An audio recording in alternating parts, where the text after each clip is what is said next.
Indian ടീമിന് വേണ്ടി ബാറ്റിംഗും ബൗളിംഗും open ചെയ്ത താരങ്ങൾ.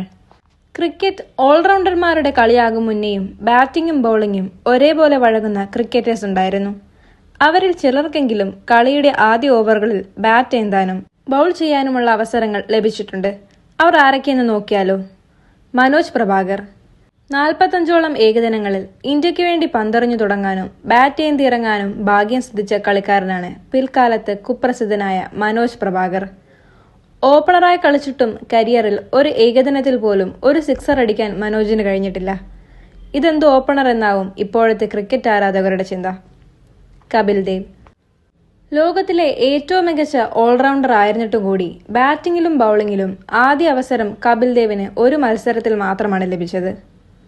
വീരേന്ദർ സെവാഗ് അടിയുടെ ആശാൻ സെവാഗ് ഒരിക്കൽ മാത്രം ഓപ്പണർ ബൗളറായും ഓപ്പണർ ബാറ്ററായും ക്രീസിലിറങ്ങിയിട്ടുണ്ട്.